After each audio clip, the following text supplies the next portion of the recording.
Martino. L'opinion populaire. Cube Radio.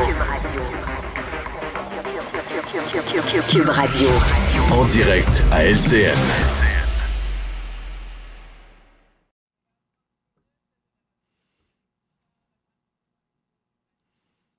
Salut Audrey. Écoute, concernant le procès de Donald Trump, je sais pas si tu te souviens, il y a plusieurs années de ça, il y a une femme qui s'appelait Paula Jones et elle disait avoir été agressée sexuellement par Bill Clinton et pour prouver qu'elle avait bien été agressée, elle avait décrit en détail l'organe de l'ancien président en disant, écoutez, si je peux vous le décrire, c'est parce que je l'ai vu. Je te parle de ça parce que Donald Trump dit qu'il n'a jamais eu de relation avec Stormy Daniels et si jamais Stormy Daniels témoigne à ce procès-là, ben peut-être qu'elle va aller dans les détails. Alors là, tout, on saura tout sur le zizi. Écoute, ça va être assez spécial comme procès. Oui, et c'est une preuve accablante dans ce cas-là, hein, c'est le moins qu'on puisse dire. Oui. Peut-être, au lieu de te dire salut, Richard, aurais-je peut-être dû te dire bonjour, hi, parce que c'est en augmentation un peu partout à Montréal, même ailleurs, des grands centres. Ben oui, puis écoute, c'est rendu que même on est content lorsqu'on se fait se dire bonjour, hey, parce qu'on dit au moins il y a bonjour, au moins on nous parle un peu dans notre langue. Et moi, je le répète constamment dans les commerces. On dit oui, mais Montréal, c'est bilingue. Il y a deux. Non, Montréal, la charte de Montréal, elle est très claire. Le point 1 de la charte de Montréal, c'est Montréal est une ville de langue française. Et là, on dit oui, mais au Québec, c'est bilingue. Non, au Québec, il y a une langue officielle, c'est le français. Il y en a pas deux. Et là, penses-tu qu'on se fait dire bonjour à Ottawa, à Toronto, à Vancouver? Non. C'est drôle parce que le Canada, on dit on a deux langues officielles puis on est un pays bilingue. Il y a un seul endroit où c'est bilingue au Canada, c'est au Québec, puis c'est à Montréal où on se fait dire qu'il faut parler dans les deux langues, même au Nouveau-Brunswick, où c'est la seule province officiellement bilingue au Canada. Le premier ministre du Nouveau-Brunswick parle même pas français. C'est même pas bilingue là-bas. Tu sais, moi, je trouve ça... on devrait dire... Penses-tu que tu vas... on dit oui, mais c'est pour les touristes. Paris est la ville la plus visitée au monde. Quand tu vas à Paris, ils te disent pas bonjour, ils te disent bonjour. Et d'ailleurs, c'est ce que les gens aiment. Ils sont à Paris, ils se font parler en français. Il y a un côté un peu exotique, il y a un côté des paysans, tout ça. Je trouve que c'est vraiment de plus en plus inacceptable. Puis tu sais, ça va commencer. C'était bonjour, après ça, bonjour, puis bientôt, ça va être ring, puis ça vient de finir, c'est tout. Ben, donc, apparemment, ça devrait c'est être ça, inacceptable. on peut se faire servir en français si on le demande. Et c'est là où c'est problématique, c'est qu'on doit le demander.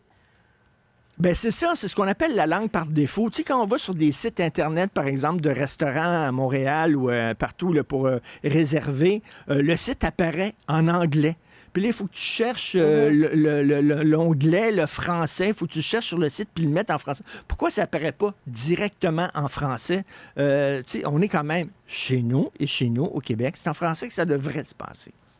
Autre sujet, Richard, il manque de policiers à Montréal. Le 22 février 2024, Valérie Plante disait « Le village va mieux, on est sur la bonne voie ». C'est drôle parce que hier, pas plus tard qu'hier, LCN et TVA présentaient un reportage où les gens disaient « Il n'y a rien qui s'est amélioré dans le village ». Le directeur de la corporation communautaire du Centre-Sud disait « Le métro Baudry, c'est devenu une piquerie.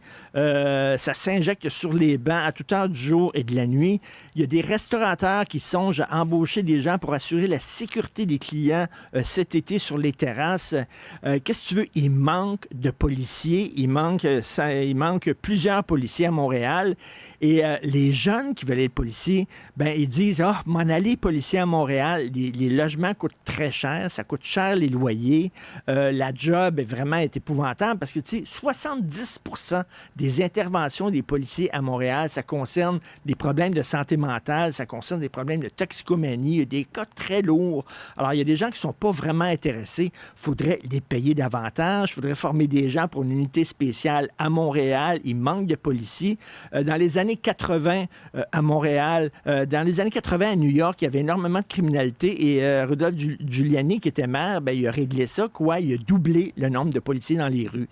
C'est vraiment ça que ça prend. Malheureusement, on entend Yves Francaire, la Fraternité des policiers de Montréal, qui dit justement il manque de police à Montréal. Montréal. Mais quand même, je vous le rappelle, parce que chaque fois que je parle de Montréal, je tiens à le dire, hein, il y a quand même les 2e tomes des aventures de Simone Simoneau, la BD de Valérie Plante qui est disponible dans toutes les librairies. Ah, c'est drôle. Rire pour mourir. D'ailleurs, l'autre jour, en plein conseil municipal, elle signait, elle autographiait des livres, Mme Plante, puis elle se levait, puis elle allait chercher d'autres livres.